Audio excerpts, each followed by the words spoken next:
Life in a world that keeps changing. Think that it's progress you're making. Copy and paste pretty faces all the time. Pictures so perfect we play. Welcome back to Anointed Lady TV, my good people. Welcome back to your number one channel for legit back-to-back news on politics and many other cocoa wey dey sup for inside our white green country, so maybe Nigeria. And as usual, we don't come with breaking news, we don't come with updates, we don't come with legit information go like share give the general public. And the cocoa now be say the people of Rivers State, whether knowingly or unknowingly, them now don't reveal their desires and expectations through their June 12th message. Those men now will not like the state of emergency. Those men now will they kick against the suspension of the democratically elected government. Them now don't show their hands. Them now don't reveal their stance by appealing, by begging our President Bola Ahmed Tinubu to make him reinstate Sasim Fubara and other democratically elected officials of Rivers State. Meanwhile, those men now will they support the suspension of Sasim Fubara. Those men wey dey support the emergency rule wey our president plaster for inside Rivers State, they no mention the return of democracy in their June 12th message. They no yarn give our president say make him restore the democratically elected officials of Rivers State. Instead, dem bring up other matter. Then they call for support for our president Bola Ahmed Tinubu. Now, for inside one statement wey dey carry the title "Upholding Democracy, Good Governance and Accountability, a call to action on Nigeria's Democracy Day," one countryman wey dey go by the name Fineface Dumnamene Fineface, him na the executive director of the Youth and Environmental Advocacy Center. Him na dey emphasize, him na dey yarn dey give men say need dey to protect and promote democracy, need dey to protect and promote human rights and good governance while strengthening the fight against corruption for inside this our white green country, so maybe Nigeria. Need dey o. He say corruption dey remain a significant obstacle to the development of our nation Nigeria, and them now dey call on the government to redouble their efforts in the fight against corruption. Them now dey urge the citizens, they urge countrymen to hold leaders accountable and make them demand for transparency in governance. And then the Youth and Environmental Advocacy Center now come draw attention to the things and things wey dey happen for inside Rivers State, where a state of emergency was recently declared. Them now dey call on our President Bola Ahmed Tinubu to lift this declaration and restore democratic structures for inside Rivers State. And them dey yarn say the declaration dey undermine the democratic process and the will of the people. And then another countryman wey dey go by the name Paulinus Insirim, him na the executive director of the Greater Center for Media Rights and Education.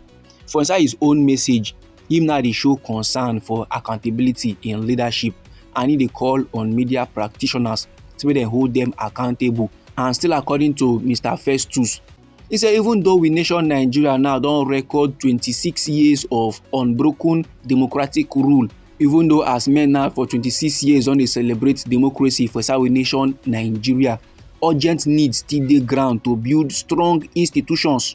He say media practitioners dey owe this nation the responsibility to ensure that our leaders do not continue the trajectory of corruption and rudderless leadership.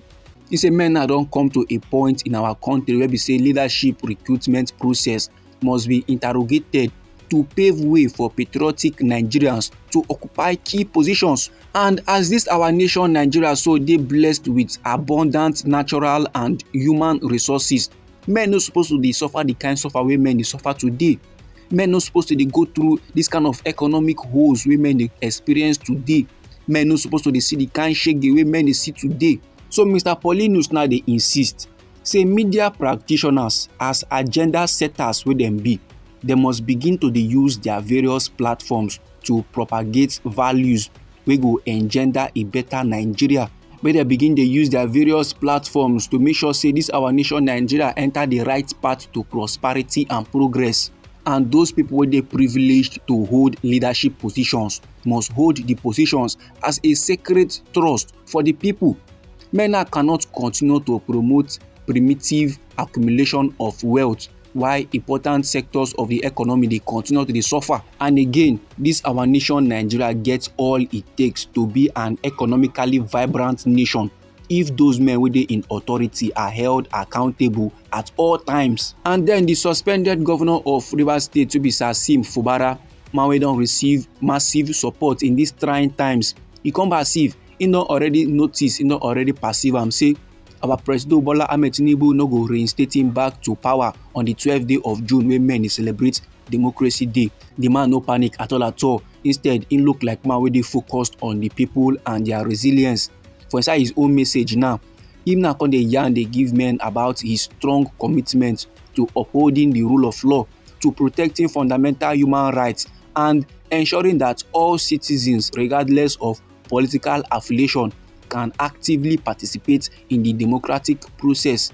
Him also dey emphasize, him also dey yarn, dey give men about the dedication of this his administration to safeguarding lives and property through robust security strategies dem. He now come dey pledge to continue defending the interest of Rivers State and to maintain a government wey value inclusivity, that is bringing people along, a government wey value transparency and accountability. And then him now come dey let the general public dey know say this na the time for cooperating with former opponents. Sasim Fubara now come dey call for cooperation across political dividends to build a society where every citizen is heard, where every citizen is supported to achieve their potential and encouraged to contribute to collective progress. And no be lie, my good people, with the failure to bring Sasim Fubara back to power, some countrymen for inside Rivers State no get joy, they no happy at all, while some dey low-key dey rejoice. This, my good people, na the informate, na the report wey I wan share give the general public. Now, anyhow the matter be you for body, or if you be say get contributions about this very particular topic, so no let anybody or anything stop or intimidate you. Feel free make you put down your comment inside our comment section. Once again, now we be Anointed Lady TV. Now they like give una legit news on politics and many other cocoa wey dey sup for inside this our green country, so we be Nigeria. And now if you be say like this update, if you like this report and you go like to dey receive more, then sharply make you subscribe to this channel.